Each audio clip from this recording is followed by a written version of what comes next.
नमस्कार।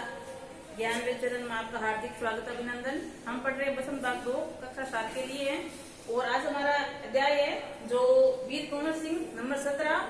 कल हमने कुछ अध्ययन का किया था और ये बाकी बचा है वो आज करते हैं। तो 1857 की क्रांति में जिन क्रांतिकारियों ने भाग लिया था या अपनी भूमिका निभाई थी उनका वर्णन हमें देखने को मिल रहा था। उसमें वीर कंवर थे, मंगल पांडे थे, बेगम हजरत महल थी और बहादुर शाह जफर। तो हमने पढ़ा था कि जो बेरंगपुर की छावनी होती है उसमें सैनिक होता है जिसका नाम होता है मंगल पांडे। तो 1857 का विद्रोह का मुख्य कारण क्या था?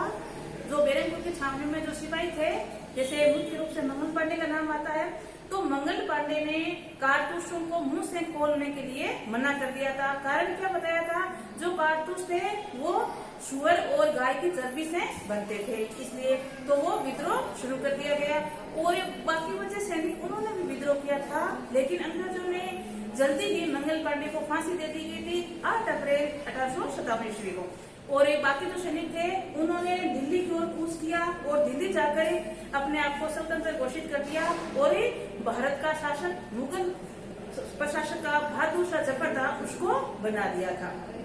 बाद में हमने वीर कुंवर सिंह का जन्म वगैरह देखा था, उनके माता पिता के बारे में जाना था और अंग्रेजों के साथ किस प्रकार बहादुर शाह ने संघर्ष किया है और किस प्रकार वो उनसे हारने पर भी वो मार देने के बाद भी वो आगे बढ़ते रहते हैं और किस प्रकार अंग्रेज साथ उनका संघर्ष चलता रहता है। और ये मैंने बताया कि वयोवृद्ध था जो वीर कुंवर सिंह थे, वो वयोवृद्ध होने के बाद भी लगभग 80 उम्र के थे। 80 वर्ष की उम्र में भी अंग्रेजों के साथ युद्ध मैदान में तलवार से उनका मुकाबला कर रहे थे। तो अब हम आगे चलते हैं। आगे की जो अभी हमारी चर्चा होगी वो किस पे है? जो जमींदार था कहाँ का? जगदीशपुर का, और वीर कुंवर सिंह, और उसके बीच में और अंग्रेजों के बीच में जो संघर्ष चला उसकी बात हमें आज पढ़ने को मिलेगी। तो शुरू करते हैं आज हमारा इसी अध्याय का आगे का हिस्सा वीर कुंवर सिंह। तो दानापुर और आरा की लड़ाई में ज्वाला बिहार के सर्वत्र व्याप्त हो गई थी। ये जो भी लड़ाई चल रही थी दानापुर और आरा के मध्य थी, तो स्थानों का नाम है। और पूरे बंगाल में सभी जगह ये विद्रोह फैल चुका था, लेकिन देसी सैनिकों में अनुशासन की कमी रही और स्थानीय जमींदारों का अंग्रेजों के साथ सहयोग रहा और आधुनिकतम शास्त्रों की कमी के कारण जगदीशपुर का पतन रोका नहीं जा सका। वीर कुंवर सिंह ने खूब मेहनत की अपनी रियासत को बचाने के लिए, लेकिन कुछ ऐसे कारण बन गए थे जिसके कारण जगदीशपुर की जो रियासत की उसका पतन रोका नहीं जा सका। कैसा कारण था? एक तो अनुशासन नहीं था भारतीय सैनिकों में, दूसरी जो स्थानीय जमींदार थे वो अंग्रेजों से मिल गए थे या अंग्रेजों का सहयोग कर रहे थे, और तीसरी बात थी भारतीयों के पास आधुनिकरण शस्त्र नहीं थे जो अंग्रेजों के पास थे। तो ऐसे कुछ कारण मिल गए थे जिनके कारण जगदीशपुर की रियासत का पतन नहीं रोका जा सकता। लेकिन 13 अगस्त को जगदीशपुर में कुंवर सिंह की सेना अंग्रेजों से परास्त हो गई। इन कुछ कारणों के कारण जो जगदीशपुर के उसी समय के जमींदार थे वीर कुंवर सिंह वो परास्त हो गए, मतलब अंग्रेजों से हार गए थे। आगे कुंवर सिंह का आत्मबल नहीं टूटा, हारने के बाद भी वो आत्मविश्वास के साथ आगे बढ़े हैं और वे क्रांति के अन्य संचालक नेताओं के मिलकर इस आजादी की लड़ाई को आगे बढ़ाना चाहते थे। उन्होंने हार नहीं मानी थी, वयोवृद्ध होने के बाद भी और कई स्थानों से सहायता प्राप्त करके इस विद्रोह को वो आगे बढ़ा रहे थे। आगे देखो कुंवर सिंह कहाँ जाते हैं और किन किन का सहयोग लेते हैं। तो कुंवर सिंह सासाराम के मिर्जापुर होते हुए रीवा, कालपी, कानपुर, लखनऊ तक गए और लखनऊ में शांति नहीं थी, इसलिए बाबू कुंवर सिंह ने आजमगढ़ की ओर प्रस्थान किया। कुछ ऐसे स्थानों पर वे गए हैं, तो इसमें से लखनऊ की बात बताई गई है, वहाँ ऐसा विद्रोह फैला हुआ था, इसीलिए वो आगे बढ़ गए और आजमगढ़ की ओर उन्होंने प्रस्थान किया। उन्होंने आजादी की इस आग को बराबर जलाए रखा, उसकी वीरता की कीर्ति पूरे भारत में फैल गई। कुंवर सिंह की इस विजय यात्रा में अंग्रेजों के होश उड़ गए। अब कुंवर सिंह को हराने के बाद भी वो किस प्रकार अपने साहस के कारण आगे बढ़ रहे थे, ये देखकर अंग्रेजों के होश उड़ गए थे। इतने बेवृद्ध होने के बाद भी, हमसे हारने के बाद भी उन्होंने हार नहीं मानी है और अपना विद्रोह जारी रखा है। आगे हमारे कई स्थानों पर सैनिक राजा कुंवर सिंह की अधीनता में लड़े, ये उनकी आजादी की यात्रा आगे बढ़ती रही और लोग शामिल होते रहे। जो जमींदार वगैरह थे कुछ तो अंग्रेजों की तरफ थे और कुछ वीर कुंवर सिंह की तरफ थे, और वो अपनी जो ये विद्रोह यात्रा था उनको आगे बढ़ा रहे थे। लोग शामिल होते गए, उनकी अगुवाई में लड़ाई लड़ते रहे। इस बार ग्वालियर जबलपुर के सैनिकों के सहयोग से सफल सैन्य रणनीति का प्रदर्शन करते हुए लखनऊ पहुंचे। लगातार अपना विद्रोह को आगे बढ़ा रहे और कहां पर पहुंच गए हैं? लखनऊ के अंदर। आजमगढ़ की ओर जाने का उनका उद्देश्य था इलाहाबाद में बनारस पर आक्रमण कर शत्रु को पराजित करना था। आगे वो लगातार बढ़ रहे थे, उसी में इलाहाबाद और बनारस पर उन्होंने आक्रमण किया और अपने शत्रु को वहां पराजित किया है। अतः जगदीशपुर पर अधिकार करना अंग्रेजों और कुंवर सिंह की सेना के बीच घमासान युद्ध हुआ। उन्होंने 22 मार्च 1858 को आजमगढ़ पर कब्जा कर लिया था। तो ये ध्यान में रखना आप डेट, जो वीर कुंवर सिंह ने आजमगढ़ पर कब कब्जा किया है? 22 मार्च 1858 ईस्वी। ठीक है, अंग्रेजों के द्वारा आजमगढ़ पर आक्रमण किया और कुंवर सिंह ने एक बार फिर आजमगढ़ में अंग्रेजों को हराया है। एक बार पहले भी विद्रोह हुआ है, उसमें भी अंग्रेजों की परास्त हुई है, और अभी भी वापिस से जब वीर कुंवर सिंह ने उनसे संघर्ष किया है तो भी अंग्रेजों को हार का मुंह देखना पड़ा है। कुंवर सिंह ने एक बार फिर आजमगढ़ के अंग्रेजों को हराया। इस बार अंग्रेजी सेना को परास्त कर वीर कुंवर सिंह ने 23 अप्रैल 1858 को सफेद की विजय पताका फहराते हुए जगदीशपुर पहुंच गए। आजमगढ़ में विजय प्राप्त करके वो अपनी जो रियासत थी कौन सी? जगदीशपुर, उसको वापस उन्होंने हासिल कर लिया है। तो लगातार साहस के साथ कार्य करते हुए आगे बढ़ रहे हैं और जिन जो स्थान उन्होंने खोए थे उनको प्राप्त करते जा रहे हैं। इसी विजय उपलक्ष्य मनाते हुए लोगों ने यूनिक चेक अंग्रेजों का झंडा उतारकर अपना झंडा फहराया। जब वापिस से जगदीशपुर की रियासत वीर कुंवर सिंह को मिल गई तो अंग्रेजों का झंडा हटाकर भारतीयों का झंडा वहां लहराया गया है। इनके 3 दिन बाद ही 26 अप्रैल 1858 को वीर इस संसार से विदा होकर अपनी अमर कहानी छोड़ गए थे। विजय तो प्राप्त कर ली थी, लेकिन विजय का आनंद काफी समय तक नहीं ले पाए और इस विजय के 3 दिन बाद ही 26 अप्रैल 1858 को वीर कुंवर सिंह की मृत्यु हो जाती है या शहीद हो जाते हैं। और ये जो अमर कहानी है वो हमें पढ़ने के लिए छोड़ जाते हैं, तो आज हम उनको इतिहास में याद करते हैं। स्वाधीनता सेनानी वीर कुंवर सिंह युद्ध कला में पूरी तरह कुशल थे, छापामार युद्ध करने में उन्हें महारत हासिल थी। अब इनकी वीर कुंवर सिंह की योग्यता बताई जा रही है, वो किस प्रकार ये युद्ध कौशल में निपुण थे। तो क्या है, युद्ध कौशल में जो छापामार युद्ध होते हैं उसकी कला में बड़ी महारत हासिल थी। कुंवर सिंह ने रण कौशल में अंग्रेजी सेनानायक समझने समझ थे। दुश्मन को उनके सामने या तो भागना पड़ता था या कट मरना पड़ता था, मतलब इतने वो बहादुर थे। बहादुर हम देख रहे हैं कि चर्चा हो ही रही है, और साथ में हमने देखा कि 80 वर्ष की उम्र में भी वयोवृद्ध होने के बाद भी वो अंग्रेजों के साथ किस प्रकार लोहा ले रहे हैं, वो हमने अभी पढ़ा। तो देखते हैं उनका साहस किस प्रकार था। तो बचपन में तो या युवावस्था में तो और ही वो ज्यादा साहसी रहे होंगे। तो कहते हैं युद्ध में या तो उनके सामने मरना पड़ता है या युद्ध छोड़कर भागना पड़ता था। और 18 सितंबर के स्वतंत्रता संग्राम में उन्होंने तलवार की जिस धार में अंग्रेजों सेना को मौत के घाट उतारा, उसकी चमक आज भी भारतीय इतिहास के पृष्ठ पर अंकित है।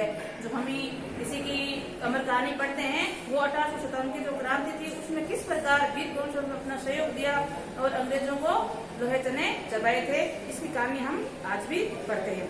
उनकी बहादुरी के बारे में अनेक किस्से प्रचलित है। एक किस्सा आपको यहाँ पढ़ने को मिलेगा, तो मैं आपको किस्सा बताती हूँ किस प्रकार वीर हमारे कुंवर बहादुर थे। देखो, कहा जाता है कि एक बार वीर कुंवर सिंह को अपनी सेना के साथ गंगा पार करनी थी और अंग्रेज सेना निरंतर उनका पीछा कर रही थी। अंग्रेज का संघर्ष चल रहा था और वीर कुंवर सिंह की सेना है उनको नदी मतलब गंगा नदी को पार करना था और अंग्रेज सेना उनका पीछा कर रही थी। पर वीर कुंवर सिंह कम चतुर नहीं थे। उन्होंने अफवाह फैला दी कि वे अपनी सेना को बलिया के पास हाथियों को चढ़ाकर पार करवाएंगे, ताकि जो पीछे अंग्रेज सेना उनका पीछा कर रही थी वो भटक जाए। इसलिए उन्होंने अफवाह फैला दी कि हम गंगा नदी को सीधा पार नहीं करके हाथियों द्वारा बलिया स्थान से पार करवाएंगे। क्या था, अंग्रेजी सेनापति डगलस, ये एक वहाँ का उस समय का वायरस है, बहुत बड़ी संख्या सेना लेकर बलिया के निकट गंगा तट पर पहुंच गए और कुंवर सिंह की प्रतीक्षा करने लगा। कुंवर सिंह ने बलिया से 7 मील दूर शिवराजपुर नाम के स्थान पर अपनी सेना को नाव में गंगा पार करवा दी और जहाँ ब्रिटिश प्रशासन की सेना उनका इंतजार कर रही थी, उससे 7 किलोमीटर पहले ही वो अपनी सेनाओं को गंगा नदी पार करवा चुके थे। और आगे क्या होता है, बाकी सारी सभी जहाजें चली गई थी और जब ये सूचना उसे डगलस को मिली तो वो क्या वहां भागता हुआ जहां से वीर कुंवर सिंह ने सेना पार करवाई थी, कौन सा स्थान था, शिवराजपुर, वहां पहुंचा। तो वो तो सारी सेना निकल चुकी थी, लेकिन वीर कुंवर सिंह की पूरी सेना गंगा नदी पार कर चुकी थी, अंतिम नाव वहां रह गई थी और उसी नाव में कौन थे सवार, वीर कुंवर सिंह। अंग्रेज सेनापति जब उसको अच्छा मौका मिला उसने गोलियां बरसानी आरंभ कर दी थी और कहते हैं कि कुंवर सिंह को जो एक गोली है वो हाथ में लग गई और हाथ उनको लगा जैसे कोई हाथ ही बेकार सा हो गया है, तो गोली का जहर फैलता जा रहा था। तो इसी क्षण वो क्या एक निर्णय लेते हैं और क्या कहते हैं, गंगा मैया की ओर भावपूर्ण नेत्र से देखा और अपने बाएं हाथ को काट कर गंगा मैया में अर्पित कर दिया। उनका सांस देखो आप, गोली लग चुकी थी, घायल हो चुके थे और हाथ में जहर फैलता जा रहा, तो आगे जहर ना फैले इसलिए वो अपना हाथ काट कर गंगा मां में अर्पित कर देते हैं। और कमर सिंह ने अपने ओजस्वी स्वर में कहा, हे गंगा मैया अपने प्यारे की ये एक इंचन भेंट स्वीकार करो। तो ये एक साहस की कहानी हमें देखने को मिलती है। आगे वीर कुंवर सिंह ने ब्रिटिश हुकूमत के साथ लोहा लिया, उन्होंने अपने सामाजिक कार्य भी किए हैं। सामाजिक कार्य में कहते हैं कि वो आर्थिक स्थिति उनकी अच्छी नहीं थी, फिर भी समाज के लिए उन्होंने कई कार्य किए, जैसे तालाब वगैरह निर्मित करवाए, किसी को आर्थिक सहायता की आवश्यकता हो उनकी आर्थिक सहायता करवाई, तो ये सारे कार्य उन्होंने किया है। उन्होंने सामाजिक कार्य भी किए। आरा जिले स्कूल के लिए जमीन दान में दे दी, जिसमें स्कूल भवन निर्माण किया गया। और एक आरा नामक स्थान है, वहाँ पर उन्होंने भूमि दान की है और उसी पर ही क्या बना है, एक विद्यालय। उसकी आर्थिक स्थिति बहुत अच्छी नहीं थी, फिर वह निर्धन व्यक्तियों की सहायता करते थे। उन्होंने अपने इलाके में अनेक सुविधा प्रदान की, उनमें से एक आरा जगदीशपुर सड़क और आरा बलिया सड़क का निर्माण भी करवाया था। कहते हैं कि उसकी स्थिति आर्थिक अच्छी नहीं थी, फिर भी वीर कुंवर सिंह ने कई प्रकार की सड़कों का निर्माण भी करवाया है, जिसमें आपकी एक सड़क का वर्णन आया है आरा से लेकर बलिया तक का। और जल के समय पर पूर्ति के लिए कई कुएं खुदवाए, तालाब बनवाए। वीर कुंवर सिंह ने अनेक कुएं और तालाब का निर्माण भी करवाया है। वीर कुंवर सिंह उदार है, अत्यंत संवेदनशील व्यक्ति थे, जिसमें हमें उनका उदाहरण मिलता है। इब्राहिम खान और किफायत हुसैन उसकी सेना में उच्च पदों पर आसीन थे। ये भेदभाव, जातिगत भेदभाव नहीं रखते थे, हिंदू मुस्लिम सभी को जो योग्यता के अनुसार उनको पद दिए जाते थे। उन्होंने यहाँ हिंदू और मुसलमानों के सभी त्योहार एक साथ मिलकर मनाते थे। और पाठशाला और मकतब, ये मकतब जो मुसलमानों को पढ़ने का स्थान होता है, उनका बात बताई गई है, तो दोनों ही उन्होंने बनवाए हैं। और बाबू कुंवर सिंह की लोकप्रियता इतनी थी कि बिहार में कई लोकसभा में उन्हें लोकगीतों के रूप में आज भी गाई जाती है। बिहार के प्रसिद्ध कवि मनोरंजन प्रसाद ने उसकी वीरता और शौर्य का वर्णन करते हुए लिखा है। देखो उसके बारे में कविता लिखी है, वो अभी हम पढ़ते हैं। चल गया वो कुंवर अमरपुर, सास ने सब अर्दिल जीता, उसका चित्र देखकर अब भी दुश्मन होते हैं भयभीत। वीर प्रश्वनी भूमि धन्य, वे वीर वे धन्य अति, गाते हैं गाएंगे हरदम उसकी जेके गीत। स्वतंत्रता का सैनिक था, आजादी का दीवाना, सब कहते हैं कुंवर भी बड़ा मर्दाना था। तो इनके बारे में ये कविता भी लिखी गई है। आपका पाठ समाप्त होता है। अब हम इसी पाठ से कुछ प्रश्न उत्तर करते हैं। जैसे पहला एक क्वेश्चन है, वीर कुंवर सिंह के व्यक्तित्व की कौन कौन सी विशेषता आपको प्रभावित करती है? तो सबसे पहले हम सास की बात देखें तो सास में क्या आता है? सास में आता है वो भी गंगा माई वाली घटना आई, उसकी हम चर्चा करते हैं। तो किस प्रकार वो अपना हाथ काट कर गंगा माँ में अर्पित कर देते हैं, ये उसकी सास की कहानी है। और स्वाभिमान की हम बात देखें तो वयोवृद्ध होने के बाद भी, 80 वर्ष की आयु होने के बाद भी अंग्रेजों के सामने उन्होंने घुटने नहीं टेके और लगातार उनसे संघर्ष करते रहे और आखिरकार अपनी रियासत को उन्होंने वापस प्राप्त कर लिया था।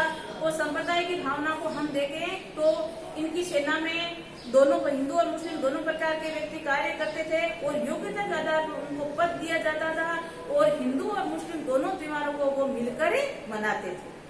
अब हम आगे देखें तो आगे दूसरा क्वेश्चन आता है कि वीर कुंवर सिंह को बचपन में किन किन कामों में मजा आता था? क्या उन पर आजादी के समय कोई विशेष योगदान रहा? तो आपको पढ़ने को मिला था कि वीर कुंवर सिंह था, उसको बचपन से पढ़ाई में मन नहीं लेकर पर तलवारबाजी, कुश्ती, घुड़सवारी इसमें आनंद आता था और आगे चलकर अंग्रेजों से लोहा लेने के लिए ये बड़े ही काम में आए थे या बड़े ही उपयोगी हुए थे। आगे हम देखते हैं तो आमतौर पर मेले मनोरंजन, खरीद फरोख्त एवं मेल जोल के लिए होते हैं। तो वीर कुंवर सिंह इनका उपयोग कैसे करता था? तो वीर कुंवर सिंह जनता को अंग्रेजों के प्रति जो हमारा शोषण हो रहा है उनको जागरूक करते थे और किस प्रकार उनसे लड़ा जाए इसलिए आगे की योजना बनाते थे। तो मेलों का प्रयोग हमारे वीर कुंवर सिंह इस प्रकार करते थे। तो आज से हमने वीर कुंवर सिंह का बचा हुआ भाग पूर्ण किया है और साथ में प्रश्न उत्तर भी। तो आज के लिए इतना ही। नमस्कार।